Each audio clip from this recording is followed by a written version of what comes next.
नमस्कार, मैं बुशा। स्वागत है आप सभी का लोकल न्यूज 24 में। नमस्कार, मैं राकेश कुमार राही। आज हम सब लोकल न्यूज 24 के विशेष बुलावे पर यहाँ पर हम लोग उपस्थित हैं और भोजपुरी के बहुचर्चित कवि डॉक्टर बैजनाथ सिंह बटोही जी के साथ आज वार्तालाप है। और वार्तालाप का जो बिंदु है वो है भोजपुरी के शेक्सपियर कहे जाने वाले भोजपुरी के महाकवि स्वर्गीय कुंज बिहारी प्रसाद कुंजन जी की जीवनी पर आज हम लोग विशेष चर्चा करेंगे। तो आइए डॉक्टर बैजनाथ सिंह बटोही जी से हम विशेष जानकारी लेते हैं।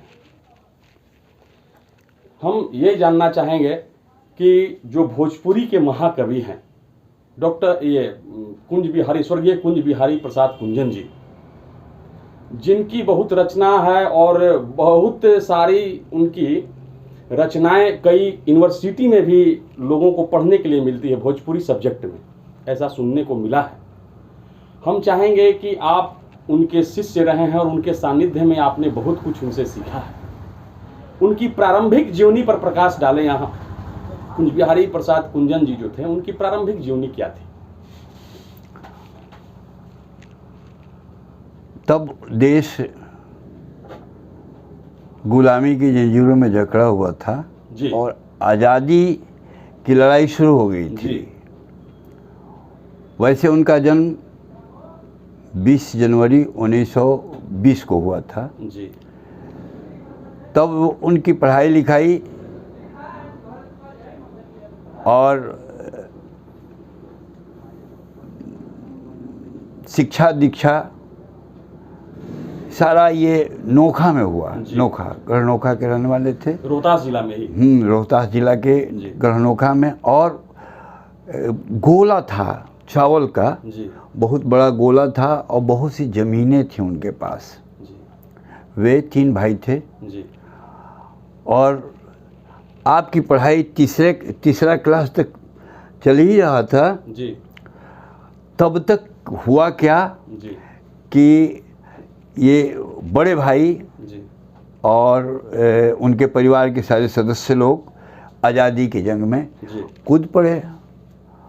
पुलिस ने ये अंग्रेज़ों की नज़र इस परिवार पर पड़ा और सारा धंधा चौपट हो गया। जी। सारी संपत्तियां बिला गईं। जी। ये लोग अपने को बचाने के लिए जी। नोखा छोड़ के जी। ये इधर उधर भटकने लगे। जी। कहीं शरण मिल जाता था कुछ दिनों तक, फिर वहाँ पुलिस पहुँच जाती थी। ऐसी परिस्थिति में सब कुछ स्वाहा हो चुका था। जी। लेकिन आज़ादी मिली। जी। आज़ादी मिलने के बाद बहुत दिनों के बाद मुफलिसी से वो वापस आ पाए नोखा में। और जो पुरानी ज़मीन थी घर का, उसमें थोड़ा टुकड़ा लेके जी।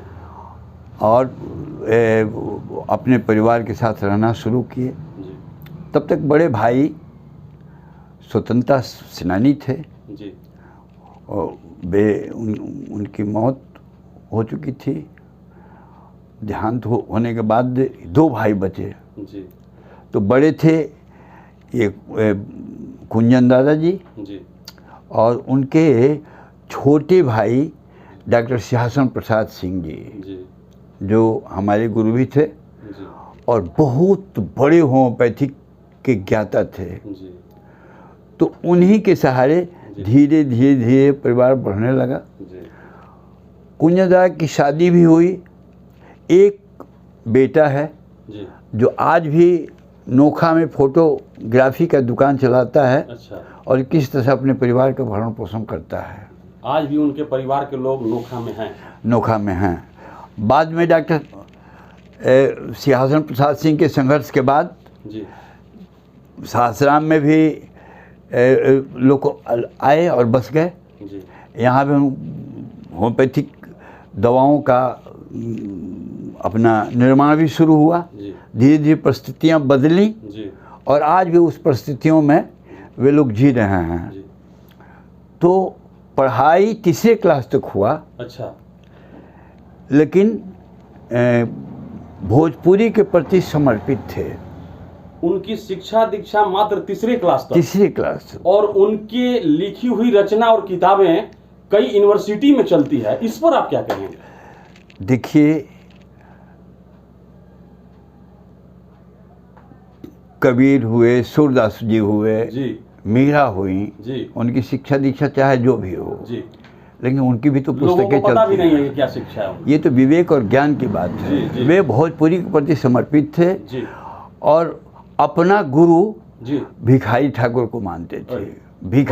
भिखारी ठाकुर जी, जो भोजपुरी के शेक्सपियर कहे जाते शेक्सपियर कहे जाते हैं, बिल्कुल, बिल्कुल। उनको अपना गुरु मानते थे। बिल्कुल और हिंदी और उर्दू जी में अपना गुरु वे मानते थे राजा राधिका प्रसाद सिंह, जो सूरजपुरा स्टेट के। अच्छा, राधिका रमन जी सूरजपुरिया। वे भी बहुत बड़े उपन्यासकार थे, कथाकार थे, और उनकी भी बहुत सी रचनाएं आज भी पढ़ाई जाती हैं। जी तो वो भोजपुरी में आप भिखारी ठाकुर को मानते थे अपना गुरु। अच्छा, ये आप बता सकते हैं कि भोजपुरी क्षेत्र में उस समय स्वर्गीय कुंज बिहारी प्रसाद कुंजन जी को दादा क्यों कहा गया? ये बहुत बड़ी बात है। जैसे लोग उन्हें कुंजन दादा के नाम से जानते हैं। हाँ, ये जब तक नोखा में थे जी तब तक लिखते रहे, पढ़ते रहे, जी, और जीवन संघर्ष में कभी नेपाल में भी जाना पड़ा था, नेपाल में कुछ करने के लिए, कुछ जी। धंधा करने के जी। लिए, या फिर सिलाई मशीन चला के अपना जीवन परवरिश करते रहे, जी। लेकिन लेखनी रुकी नहीं कभी उनकी। हुआ क्या कि जब उनके छोटे भाई डॉक्टर सियासन प्रसाद सिंह जी जी नोखा से सासाराम में भी अपना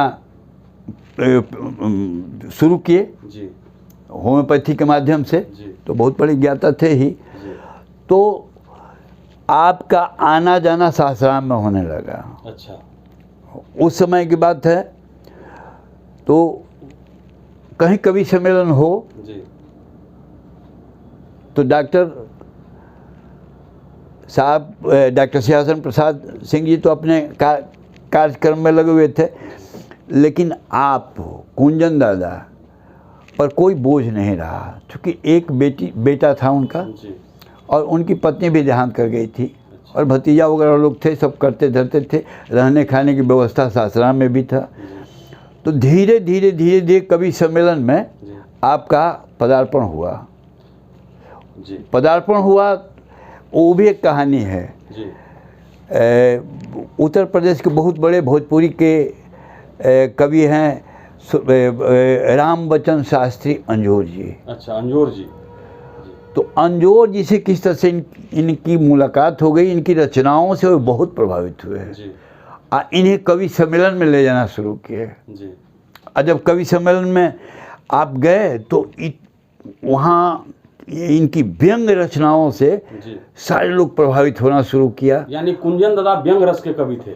व्यंग जी कविताएं उनकी व्यंगपूर्ण थी। जी, अब व्यंग में हास्य भी, व्यंग जहाँ व्यंग है, व्यंग से ही हास्य जी की उत्पत्ति होती है। उत्पत्ति होती है। जी तो ऐसी परिस्थिति में जी जब ये कविता के माध्यम से जाने लगे, जी तो इनका नाम, चूँकि वृद्ध हो गए थे, जी। उम्र थी, वृद्धावस्था, तो सारे लोग, माने नाम इनका दादा जो नाम दिया हुआ है जी।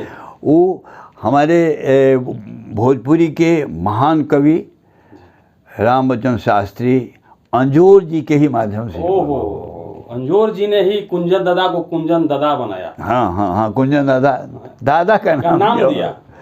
जी इसके बाद तो हिंदी के बहुत बड़े साहित्यकार अच्छा डॉक्टर नंद किशोर तिवारी जी, अच्छा अच्छा, जो हिंदी के विभागाध्यक्ष थे अच्छा, सासाराम कॉलेज में, उनका सानिध्य जी और उनके माध्यम से उस समय प्रिंसिपल के पद पर आए हुए थे डॉक्टर रामेश्वर प्रसाद, आदरणीय रामेश्वर प्रसाद कश्यप जी। अच्छा अच्छा अच्छा जी वे इंटरनेशनल स्तर के कलाकार जी थे। जी। तो ये तीनों की चौकड़ी, जमती थी। हाँ तीनों की शाम में तीनों बैठते थे एक साथ जी और अपनी अपनी रचनाएं सुनाया करते थे। जी और डॉक्टर नंद किशोर तिवारी जी, जी वे दोनों को एक जगह बैठते, वो तो कविताएं नहीं सुनाते थे लेकिन बहुत बड़े विद्वान थे। ऐसा सुनने में आता है कि कुंजन दादा को भोजपुरी के अलावा और अन्य भाषाओं की भी जानकारी थी। ये बिल्कुल, जैसे हम बताए कि राजा राधिका रमन सिंह जी को अपना ही गुरु मानते थे। जी तो उनकी रचनाएं जो थी हिंदी और उर्दू मिक्स थी। जी। इन्हें उर्दू और नेपाली का भी ज्ञान था। नेपाल तो जब ये गए नेपाल, अच्छा अपने धंधा के लिए 10-12 वर्षों तक वहाँ संघर्ष किया इन्होंने। अच्छा कुछ आर्थिक ढंग से जी। टूट गए थे। जी जी तो वहाँ जाने के बाद नेपाली का भी ज्ञान हुआ जी और नेपाली में भी इनकी रचनाएं होने लगी। एक बहुत ही सुंदर इनके ये लिखे हुए थे उपन्यास, जी छूत को भूत, जी छूत को भूत भूत। जी तो इस तरह से उर्दू में महफिल गज़ल जी एक संग्रह है जी जो बाद में किसी तरह से संग्रहित हुआ जी। और ये सब छप गया। लेकिन उनकी जीवन शैली क्या थी? उनकी जीवन शैली, उनका पहनावा था धोती कुर्ता जी और जैकेट जी जी जैकेट जी और जी चप्पल, जी। चश्मा। उनका भोजन क्या था? भोजन मार भात एक मिर्चाई, बिल्कुल सादगी भरा जीवन। बिल्कुल सादगी भरी जिंदगी उन्होंने जिया। और उनकी रचनाएं जो भी हुई सोन तट पर, जी। अब आपसे उनका संबंध और संपर्क कैसे हुआ? जैसे हम भी हाँ ये एक कहानी है कि जैसे नोखा में हम आए पढ़ने के लिए 6th क्लास में, जी तो नाटक में अभिरुचि थी। जी तो एक नाटक का मंचन किया गया था स्कूल की तरफ से, उसमें हम भी भाग लिए थे। जी तो हम भाग लिए थे तो उसमें एक संवाद था मेरा, जी। लेकिन खुशी हो रही थी चलिए हम नाटक में भाग ले रहे हैं। 1 महीना में रिहर्सल किए शायद थे। जीवन का पहला मंचन। हाँ यहाँ स्कूल में, जी नोखा में। जी जी। गांव पर तो हम देखा करते थे कि लोग नाटक कर रहे हैं, लेकिन वहाँ यही हुआ। तो हुआ तो क्या हुआ कि आप देख रहे थे दर्शक दीर्घा में, जी हम केवल इतना ही बोले जी कि वो मानसी आए थे और इनके दरबार में, जी महाराणा प्रताप के दरबार में। जी और हम गए और जाने के बाद केवल इतना कहना था कि हुजूर खाना तैयार है, जी। क्या मैं लाऊं? अरे वाह। एक संवाद। जी अब उस संवाद को इन्होंने सुना जी और सुनने के बाद बहुत प्रभावित हुए। प्रभावित होने के बाद दूसरे दिन अपने भतीजा हमारे मित्र डॉक्टर बसंत कुमार जी से पूछे कि वो कौन लड़का था अच्छा जो एक संवाद बोल के चला गया, जी। जो कमाल का संवाद बोला। जी तो हमको अपने यहाँ बुलाए जी और बुलाने के बाद बैठाए जी और पूछे, हाल चाल पूछे।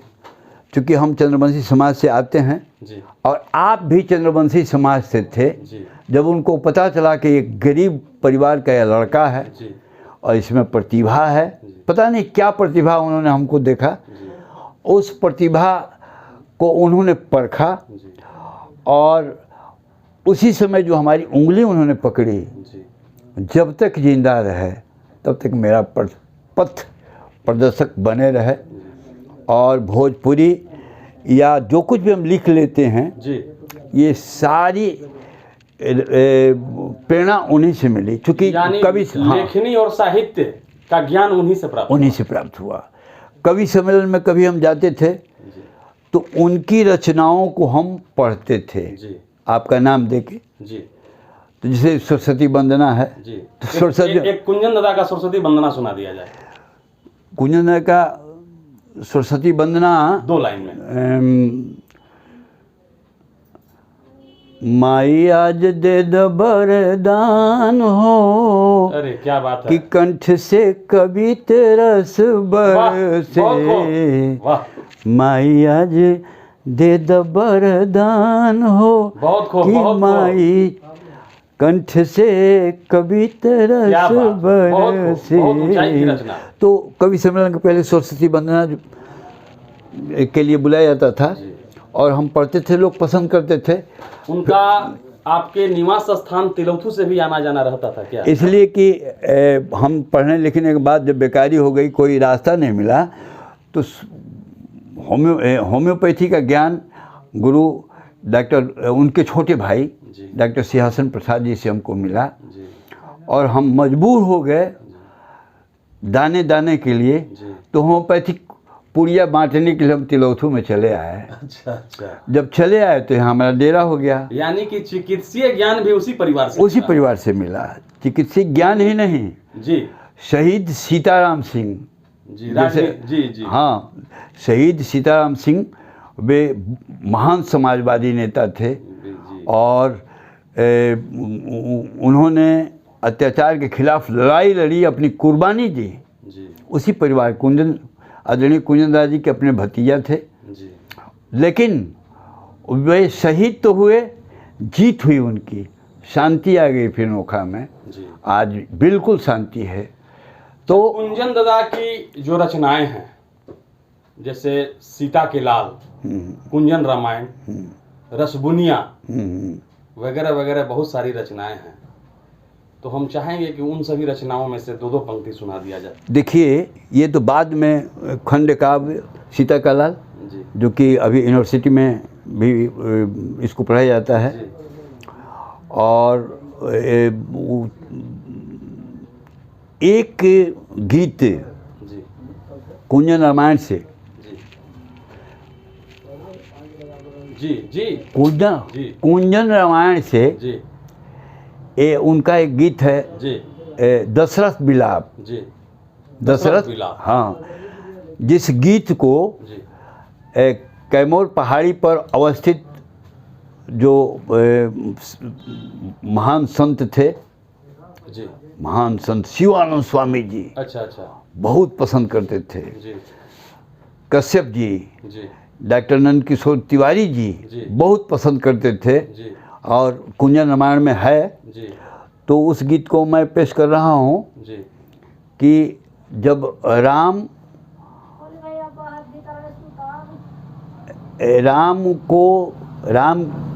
के लिए जो दशरथ जी से मांगा गया, जी। विश्वामित्र मुनि मांगे, जी जी, बहुत बहुत सुंदर प्रसंग है, जरा इसको गाकर सुनाएंगे 2 लाइन में। तो जब मांगे ना, जी जी, ये जो विश्वामित्र जी हैं, हाँ हाँ, विश्वामित्र मांगे, विश्वामित्र जी गए राजा दशरथ के पास। हाँ, मांगे राम लक्ष्मण को। जी, तो उस बहुत, समय का प्रसंग बड़ा मार्मिक है। लेकिन जिस राम को प्राप्त करने में जी दशरथ जी ने क्या क्या जी, नहीं जी, झेला था, बहुत सारा टोटका भी किया था हाँ, उन्होंने। टोटका किया था, जी। उस राम को मांग रहे हैं विश्वामित्र, जी, तो दशरथ पर क्या बीता। वाह, बहुत कवि मन बहुत ऊंचाई की है। तो उस प्रसंग को जी, मैं पेश कर रहा हूँ। एकदम बेशक सुनाया जाए। मांगी मुनि मन, कह रहे हैं दशरथ जी, जी कि मांगी मुनि मन के मर्जी के धन बाकी, अखिया के हमरा अंजोर क्या बात है, क्या बात है, क्या लाइन है, वाह।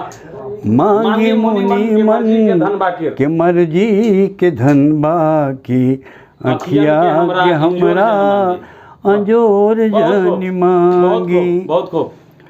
हाजिर बदनवा बरौरे चरणवा, हाजिर बदनवा बरौरे चरणवा में हमरा परनवा के डोर क्या बात है, क्या बात है, क्या बात है, क्या बात है, बहुत खूब। मांगी मुनि मन के मर्जी के धन बाकी, बहुत खूब, बहुत खूब। अखियन के हमरा इंजोर जन मांगी। अंजोर जन मांगी।